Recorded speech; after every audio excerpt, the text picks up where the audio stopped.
የት እንደምደበቅ አንዳንድ ጊዜ መደበቂያ ስላጣሁኝ እንጂ የታለ ጳጳሱ ዝም ያለው ይላል። ያም ተነስቶ የታለ ምን ያለው ይላል። መቼስ ጳጳሳት ግደሉ አላል።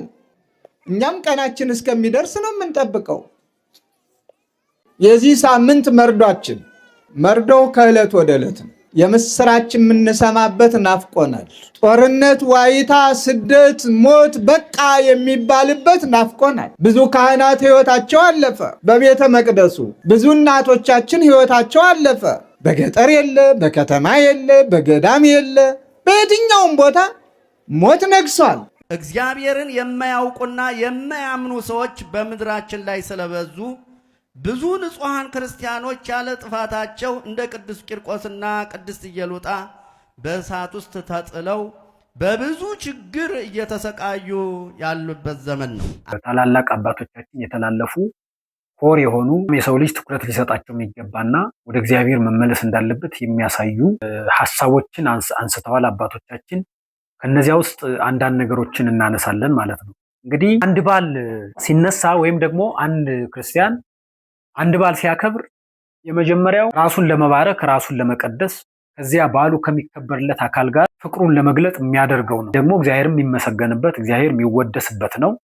ከዚያ በተጨማሪ ግን አባቶቻችን ያስተላለፉት መልእክት ምንድነው? አንደኛው አገራዊ ጉዳይ ነው ያስተላለፉት። አሁን ኢትዮጵያ ያለችበት ሁኔታ ኢትዮጵያ ምን አይነት ሁኔታ ላይ እንዳለች አባታዊ እይታ አይተው በሁሉም ባማከለ ሁኔታ ከረንትሊ ያለችበትን ኢትዮጵያን አሳይተዋል። በየቦታው ስትመለከቱ በተለይ የሚዲያ ተጠቃሚ ከሆናችሁ በተለያዩ ቦታዎች አባቶቻችን ብፁዓን ጳጳሳት ያስተላለፉት መልእክት ኢትዮጵያ ምን ላይ እንደሆነች ገልጠው ነው ያሳዩት ማለት ነው። ምሳሌ ወደ ባህር ዳር አካባቢ ስናይ በዛ አካባቢ ላይ ያለው ማህበረሰብ እየተቸገረ እንደሆነ፣ እየተገደለ እንደሆነ፣ እየተጨፈጨፈ እንደሆነ፣ በተለይ ደግሞ ቤተክርስቲያን እንደምታዩት በስቃይ ውስጥ እንዳለች፣ ሰማዕትነቱ የቅዱስ ቂርቆስ ሰማዕትነት ይሁን እንጂ የኛም ሰማዕትነት ተራ እየጠበቅን ነው። ማን መጥቶ እንደሚገለን ምን እንደሚፈጠር አናቅም።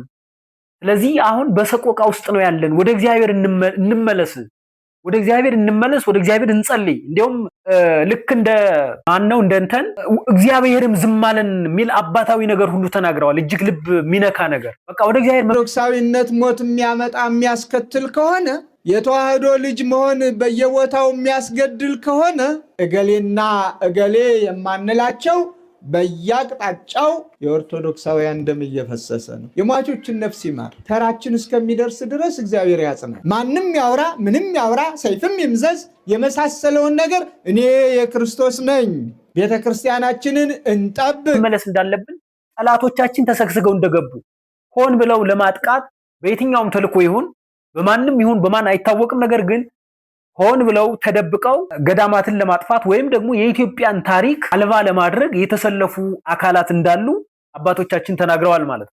ስለዚህ አሁን ኢትዮጵያ እንደሚታየው የኢትዮጵያ ማህበረሰብ ያለበት ሁኔታ በጣም የወረደ ደረጃ ላይ ነው ያለው። ልክ እንደተናገሩት ትንንሽ ሀብታሞች ከፍ ያሉበት፣ አብዛኛው የኢትዮጵያ ሕዝብ በድህነት ውስጥ የሚኖር የዕለት ዕለት እንጀራውን ለማግኘት እንኳን የሚወጣ የሚማስን ማህበረሰብ እንደሆነ በእውነቱ አባቶቻችን እንደዚህ በዚህ ልክ ያዩታል።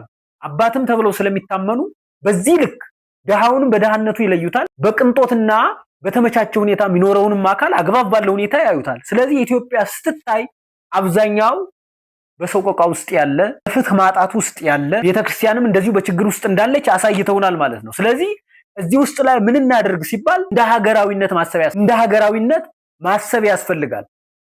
አንድ ስንሆን ስንተባበር መገንባት እንደምንችል ከሃይማኖት ከዘር ከብሔር ነፃ ሁነን ወደ አንድ ማንነት ስንመጣ ወደ ቀደመ ታሪካችን ስንመለስ ይቺ የድሮዋ ኢትዮጵያ ሙስሊሙና ክርስቲያኑ ተባብሮ ቤተክርስቲያን የሚያቆመው ሙስሊሙና ክርስቲያኑ ተባብሮ በኑሮ ሁኔታ ተደጋግፎ የሚኖርባት ያቺ ኢትዮጵያ እየጠፋች ነው ያሉት። ስለዚህ አሁን ያለው ሁኔታ በጣም አዳጋ ስለሆነ ምን አይነት ነገር እንዳለ እንግዲህ ባናቅም እንደዚህ አይነት ነገር ስለተፈጠረ እኛ ደግሞ የኢትዮጵያን ታሪክ መቀየር እንደሚያስፈልግ አባቶቻችን ተነግረዋል። እዛ ደግሞ ጸሎት መጸለይ እንደሚገባ፣ ወደ እግዚአብሔር መመለስ እንደሚገባ፣ እግዚአብሔርን ተበርክኮ መለመን። ምክንያቱም ምንድነው ያሉት? የችግሮቻችን ሁሉ መፍትሄዎች ወይም ደግሞ የችግሮቻችን ቁልፎች ከእግዚአብሔር እጅ ናቸው። እግዚአብሔር ይህንን ችግር ማቅለል እንደሚችል፣ እግዚአብሔር እነዚህን ክፉ ልቦና ያላቸውን ሰዎች ወደ ቀልባቸው እንዲመለሱ ማድረግ ስለሚችል እግዚአብሔር ልክ እንደነ ሄሮድስ የደነደን ልብ ያላቸውን አካላት መልካም ልብ እንዲሰጣቸው ማድረግ ስለሚችል እንደነ ጎልያድ በሰይፍ የሚያምኑትን በሰይፍ ብቻ በመግደል ብቻ የሚያስቡትን እነዚህን መመለስ እንደሚችል አሳይተዋል። ለዛ ደግሞ መፍትሄው ምንድነው? መጸለይ ነው። እግዚአብሔርን መጠየቅ ነው። መልካሙን ነገር እንድናይ መልካሙን ነገር ማን ያሳየናል እንዳለ ዳዊት መልካሙን ነገር ማን ያሳየናል? መልካሙን ነገር ለማየት እንደዚህ አይነት ነገር ማድረግ እንደሚገባን አባቶቻችን ተናግረዋል ማለት ነው። ስለዚህ አሁን ያለው አገራዊ ጉዳይ በአባቶቻችን ዘንድ ግልጽ ተደርጎ ታይቷል ማለት ነው። አሁን ሁለተኛው ደግሞ የቤተክርስቲያን ጉዳይ ነው። የቤተክርስቲያን ጉዳይ ነው። እንግዲህ የቤተክርስቲያንን ጉዳይ ስናይ ቤተክርስቲያን ማለት ማንም የሚያውቃት ናት። ታሪክን አጥንቱና ያቆመች፣ ታሪክን ለኢትዮጵያ ያስረከበች፣ ታሪክን ለዓለም ያስረከበች፣ ጸንታ የቆመች፣ በክርስቶስ ደም የተመሰረተች፣ ብሔር፣ ዘር፣ ቋንቋ የማትለይ የጠፉትን የምትፈልግ ለሀገር የምትጸልይ ለሀገር ትውልድን የምታፈራ ከሁሉም ገለልተኛ የሆነች መንፈሳዊ ተቋም ናት። መንፈሳዊ ተቋም ናት። አንዱን አትለይም፣ አንዱን አትነጥልም፣ አንዱን አትገፋም፣ አንዱን ባለንጀራ ወይም ደግሞ አንዱን ልጅ ብላ ነጥላ የምታየው የለም። ሁሉም ልጇ ነው። የሚያምናትም የሚከተላትም ማይከተላትም ልጇ ነው። ወንጌልን ነው የምታስተምር። የድነትን መንገድ ነው የምትዘረጋ። በኃጢአት የወደቀውን ወደ ቤተክርስቲያን ወደ እግዚአብሔር የምትመልስ ናት። በዚህ መስፈርት ልክ የተቋቋመች ናት። ጉዞዋ ሰማያዊ ጉዞ ነው። ሰውን ለማሻገር የተሰራች ናት። ነገር ግን አሁን በምናየው ሁኔታ በዚህ ልክ እየታየች አይደለም። የታሪክ ባለውለታነቷ ጠፍቶ ታሪክ ብራና በጥብጣ ቀለም ዘመን ቆጥራ ያስቀመጠች ቤተክርስቲያን አሁን ግን እየተገፋች ነው። አሁን ግን ቦታዋ እየተነጠቀ ነው። አሁን ንብረቷ እየተወሰደ ነው። ታሪኮቿ እየጠፉ ነው። ስለዚህ ይሄ ጉዳይ ደግሞ አገራዊ ጉዳይና የቤተክርስቲያን ጉዳይ ስለሆነ አባቶቻችን አንስተዋል። በተለያዩ ቦታ ስናዩ ቤተክርስቲያን እንደፈረሰችና መስራት እንደሚገባን መጸለይ እንደሚገባን ነው ያሳዩ። በተለያዩ ቦታ ስናይ የቤተክርስቲያን ሀብት ክርስቲያኖቿ እየተገደሉ ነው አይተናል። አሁን ወደዚህ ወደ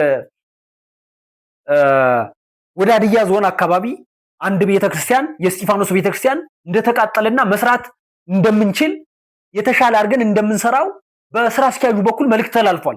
ስለዚህ ይሄ ማለት ቤተክርስቲያን እየጠፋች እንደሆነ ነው። ቤተክርስቲያን ይዞታዋን ልጆቿን እያጣች የተቀመጠችበትን ሁሉ ምድራዊ ጎጆዋን ሁሉ እያጣች እንደሆነ ነው የሚያመላክተው ማለት ነው። ስለዚህ ይሄ ጉዳይ ደግሞ እንደ ክርስቲያን ሲታይ ክርስቲያኖች ሊተባበሩ እንደሚገባ፣ አንድ መሆን እንደሚገባቸው፣ ወደ እግዚአብሔር መጸለይ እንደሚገባቸው፣ አዎ ወደ እግዚአብሔር እንባቸውን ልክ እንደዛች እንዳለቀሰችዋ ሴት ማን ነው እንደንተና እንባዋን ወደ እግዚአብሔር በእውኑ አንተ አለህን ብላ እንደወረወረችው እንደዛች ሴት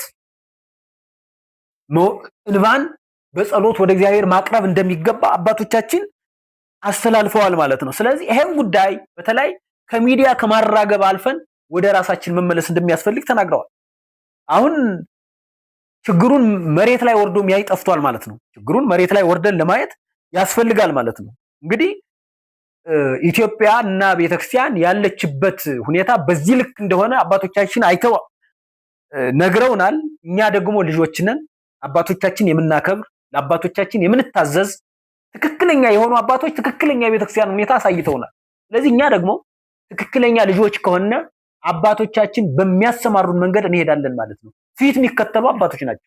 ፊት የሚመሩን አባቶቻችን ናቸው። ስለዚህ ከነሱ ጋር ተከትለን ለቤተክርስቲያን መቆም እንደሚገባ፣ ከቤተክርስቲያን ጎን መሆን እንደሚገባ፣ ከሀገር ጎን መቆም እንደሚገባ በስፋት ዓመታዊ በዓሉን አስመልክተው መግለጫ ሰጥተዋል ማለት ነው። ስለዚህ በዓሉ ደግሞ በሰፋ በደመቀ ባማረ ሁኔታ ከአምናው በተለየ ሁኔታ ምንም አይነት አደጋ ሳይኖር ምንም አይነት ችግር ሳይፈጠር በቦታው የሄደው ምዕመናን ሁሉ በስርዓት አክብሮ ተመልሷል ማለት ነው። እንግዲህ እግዚአብሔር ስም የተመሰገነ ይሁን። ይህንን ጉዳይ በአትኩሮት እንድንመለከት ጥሪያችንን እናስተላልፋለን።